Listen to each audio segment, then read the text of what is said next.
Please don't come alive. Okay, I won't. Good morning, everyone. I hope your day is going well. Welcome back to another video of me analyzing amazing digital circus characters. Throughout this series, we've spent a lot of time talking about missed potential, things in the amazing digital circus that I think could have been executed a little better, but today we're going to be taking a bit of a different route, because we are talking about Pomni. And overall, Pomni is someone that I think was executed fairly well in the series. Pomni is a character that I wasn't really sure how I felt about initially. Obviously, with her being the main character, her struggle and projected arc is part of what hooked me on the series in the first place. But after the first few episodes, it kind of seemed like she'd finished her arc. What I thought would be a series-long journey of trying to escape difficult circumstances was solved in just a few episodes, and Pomni became less a fish out of water and more a comedic straight man. Someone who was a contrast to the zany world and the other characters' neuroses, but ultimately didn't feel out of place or like she was struggling. And that's honestly completely fine. With everything that all the other characters had going on, it makes sense that the main character would be more down-to-earth and straightforward. I liked Pomni, but she didn't give off the vibe of I'm constantly dealing with my stresses in the worst way possible, so she didn't immediately grab my attention as much as other characters. But in the final episode, something pretty interesting happened. Over the course of the finale, Pomni became the narrator of the story, and that transformation is very interesting to me, and it's what I'll be taking a look at today. We'll be taking a look at where she started in the series, her development throughout, and how she eventually graduated from main character to literal narrator. If you're enjoying the series, be sure to subscribe so you don't miss out on the other characters. We're getting pretty close to the end now, and I think you'll want to be here for the next one. And if you have thoughts on this video, why not stop by my after-party stream on Twitch? I do one of these after releasing videos, and we'll just be playing chill games and chatting about TADC, or whatever else you guys feel like talking about. I hope you'll drop by and say hello. With all of that said, I think it's time we get started. Grab some water, some fresh baked bronzino, and get comfortable. Let's talk about Pomni. Before we begin, I wanted to give some clarification on some of the wording I'll be using in this video. You'll hear me talking about how Pomni doesn't do as much as other characters, and I'm not saying this because I think she's a bad character or that she actually contributes nothing to the narrative. I'm saying this because her role in the story is different than pretty much any other character, and this results in her having a bit of a different presence than the other characters. Pomni is the main character through and through, and this makes the fact that her convictions and goals don't change past episode 3 very interesting. Because Pomni is the point of view character, her introduction to the audience doubles as the introduction to the circus itself. Like most main characters, we're right there with her with dozens of questions about what this world is and how it works. This makes Pomni someone immediately relatable because she also has deep questions about what's happening and why. She's a fish out of water struggling to find her place in a world that's suddenly been thrust upon her. By episode 2, her anxiety has found something more specific than "this place is weird and I want to leave." She's now seen what can happen to someone in this world, and she's worried about it happening to her. And even more than that, she's worried that none of the other circus members would care if she abstracted. It's an understandable fear to have, because, to be blunt, abstraction is terrifying. I've gotten the impression that people kind of think of abstraction as an allegory for suicide and leave it at that, but there are some important differences between abstraction and taking one's own life that I think are worth remembering. Like the fact that abstraction has the person coming back as a large and imposing monster whose touch causes the circus and its members to actively start degenerating. Not only is abstraction a very scary thing, But from Pomni's perspective, no one actually cared when Kaufmo abstracted. Someone died and everyone there just went to dinner like nothing happened. And that's really not a good impression for Pomni to have of the people that she'll be spending the rest of her digital life with.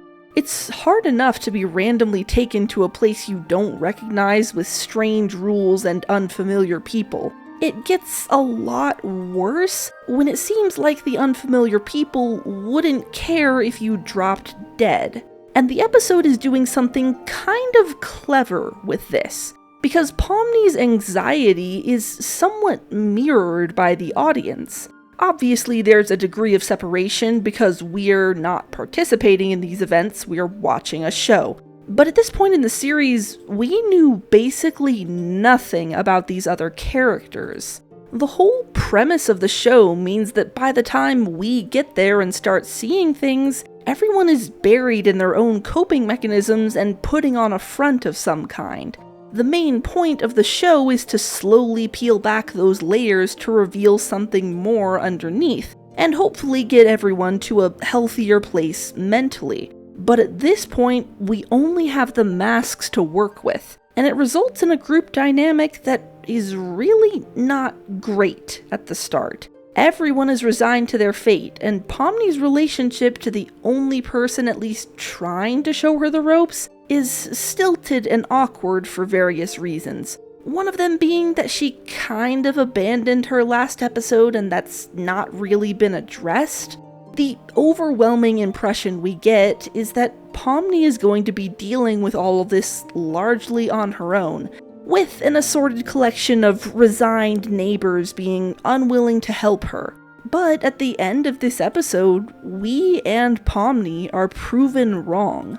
After experiencing the traumatic and sudden loss of someone that she was really connecting with, it at first looks like this is another case of Pomni needing to deal with this new and strange place by herself. But then, Pomni is given a small ray of hope in the form of Kaufmo's funeral. I mentioned in my Zooble video that this is a turning point for Zooble's character, because it showed us that a character we previously thought of as distant and uncaring actually cared deeply about the people around them. But honestly, this whole event is a turning point for Pomni and the audience's perception of the people in the circus. Regardless of how these individuals act on a day-to-day basis or during adventures, this funeral serves as proof that they care about what happens to each other. They care about Kaufmo's passing, and they would care if something similar happened to Pomni. It shows us that there's more to all of these characters than we initially thought. And Pomni is in good hands, even if they don't always know how to handle things very well. This idea that there's more going on than meets the eye even extends to Jax's decision not to attend. Throughout these episodes, Jax has been shown to be careless and selfish when it comes to other people's emotions. She's constantly using others for her own amusement, and seemingly has no remorse about it. But after learning of the funeral, there's a slip. A slight crack in the mask shows itself, before she quickly buries it by refusing to attend. This shows us not only that this carelessness is a mask, but it's a mask that Jax can't bring herself to fully commit to. Jax does mean things throughout the episode, but she hasn't reached the point where she can fully commit to something as cruel as making jokes at a dead friend's expense. Or, if we take it a slightly different direction, Jax has a hard time keeping the mask intact when it involves someone that she actually cares about. She knows that she couldn't keep it together if she went, so she leaves in order to hide the fact that there was care in the first place. It's a very small moment, but it shows both us and Pomni that Jax has more going on. The end of this episode is telling us that everyone here cares, even if one of them is trying desperately to hide it. I should probably mention that this idea of Pomni going on the same journey as the audience isn't necessarily unique to the Amazing Digital Circus. This is something very normal for stories to do, because the main character often serves as the vehicle through which an audience experiences the story. So in this way, you often discover things at the same time that the characters do. But I still think it's worth analyzing because how well a story presents itself is obviously pretty important. And as far as episodes 1 and 2 go, The Amazing Digital Circus is doing a very good job at keeping audiences on the same page as Pomni, and introducing the ideas and themes that it wants the audience to be thinking about throughout its runtime. From here, we have episode 3, which I think is safe to say is the last episode where Pomni is truly struggling to adjust to the circus. From episode 4 onward, a lot of her struggles are more centered on personal relationships and group dynamics, rather than her own feelings of unease about the situation. And in this episode, her worries are internal. We've now had it established that the people here would care if something happened to her, so at the very least she can take comfort in that. But now she's being forced to confront the fact that this circus, and the adventures that are often perilous and terrifying, might be all there is for her. And what is she supposed to do with that? To put it bluntly, the start of the series was extremely rough on Pomni adventure-wise. She missed the first because she was really busy getting traumatized with Kaufmo's abstraction. The second put her in a lot of danger and then suddenly caused her to lose a brand new friend she had a really strong connection with. And this third one is easily the most gruesome and horror-centric one in the entire series, which she has explicitly stated she does not handle well. And if this is truly all there is to the circus, well, that feels like a pretty bleak future, doesn't it? Going back to the audience perspective, this episode is doing several things at once. Firstly, we're learning more about different characters and getting endeared to them.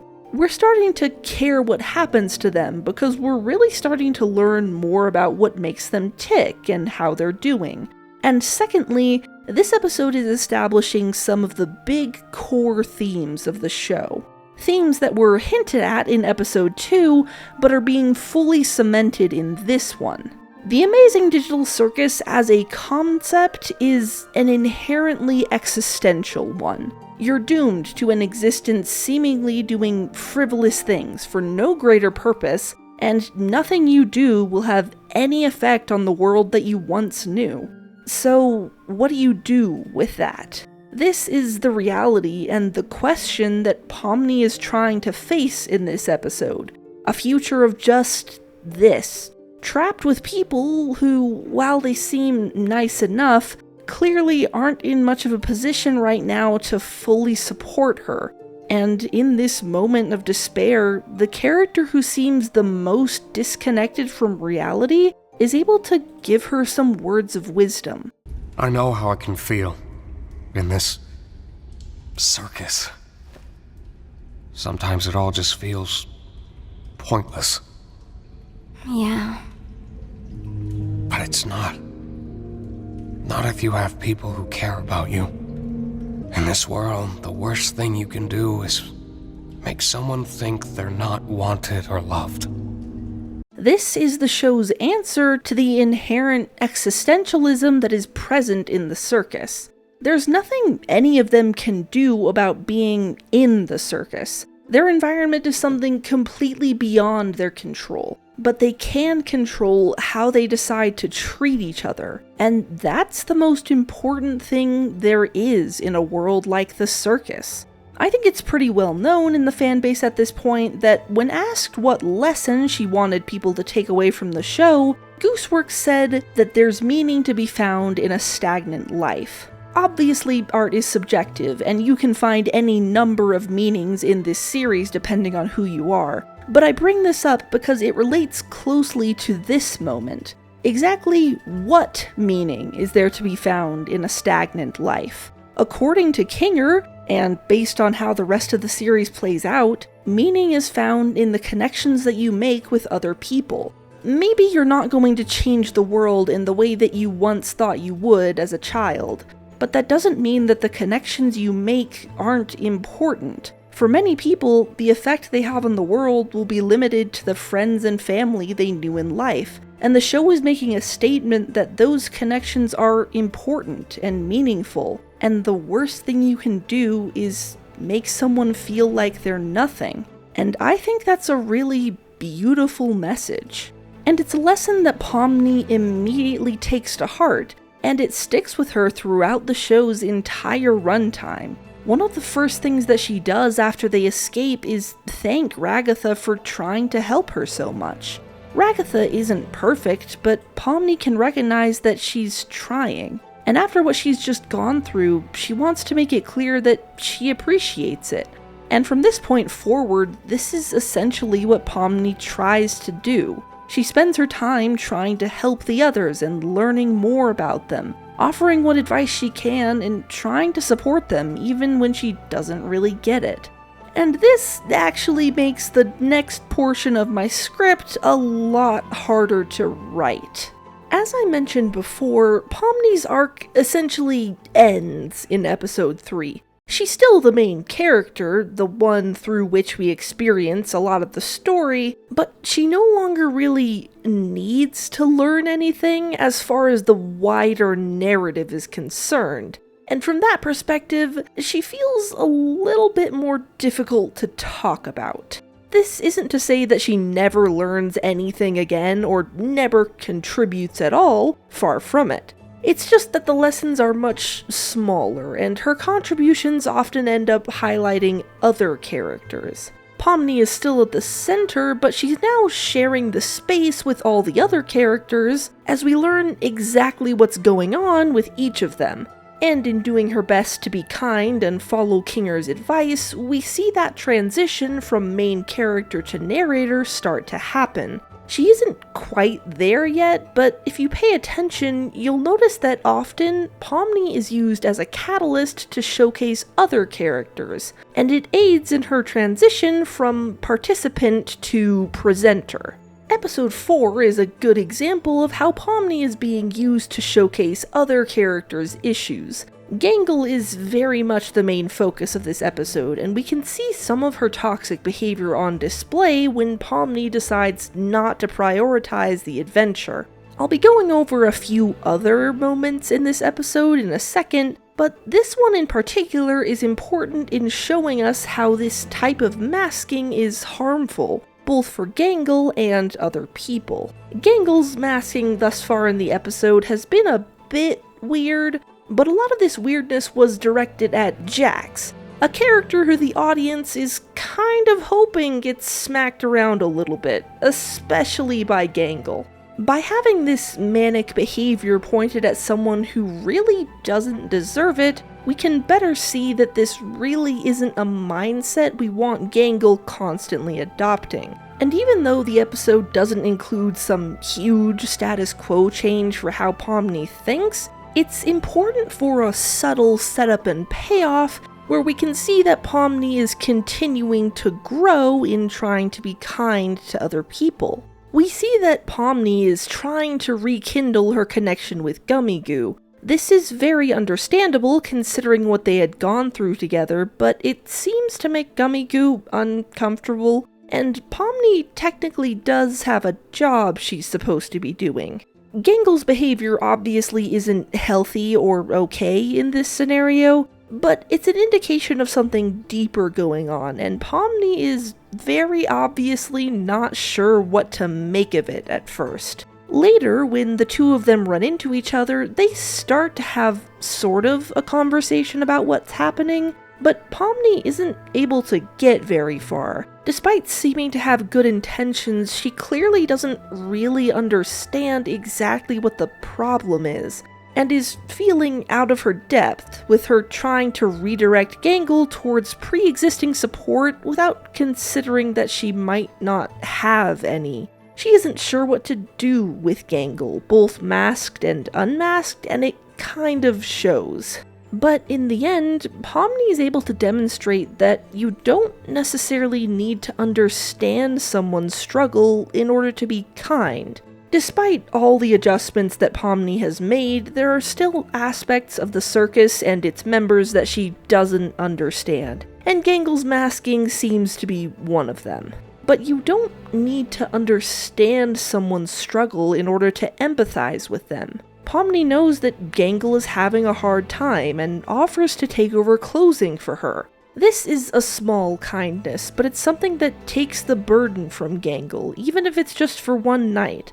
And this moment is also just really subtly sweet because Pomni is choosing to engage with the roleplay of the adventure here. Where before she was preparing to ignore it in favor of what she wanted to do, she's now treating this like a normal job environment where people cover each other's shifts, because she could probably tell that it was important to Gangle to maintain that sense of normality. She doesn't say the adventure is over or let's just go home. She's kind enough to maintain the illusion in this moment, and I think it's really sweet that she made the effort, even though she probably didn't really want to roleplay a closing shift at a restaurant. I could probably go through all the episodes like this, talking about all of the small ways that Pomni is interacting with everyone and what she's doing for the larger narrative, but I think I've made my point. Pomni is almost always a part of things, present for large events and pushing the story forward. But the story itself is no longer centered on her own development as a person. Instead, she functions as a way to highlight other people and further develop the themes of the narrative. By simply existing and being herself, Pomni encourages the same authenticity in everyone else. The circus becomes better with her in it, and I think that's how she eventually becomes comfortable not only being in the circus, but being a part of it as well. Pomni only truly becomes the narrator in the final episode. And I'll be honest, the first time literal narration happens, it feels a little abrupt. The whole scene is intended to feel abrupt, but the narration in particular stuck in my brain a little bit the first time I watched. Looking back at it though, there really wasn't a smooth way to introduce narration into a show that's literally never done that before, and given the circumstances, I think it works well for what it's trying to do. When it comes to the fate of Jax and our subsequent tour of her mind, Pomni is once again used as a vessel for showing us deeper aspects of each character. I've talked a little bit on this channel about how Jax staying abstracted didn't really click for me, and I think part of the reason for that is because Pomni seemed so determined going into it.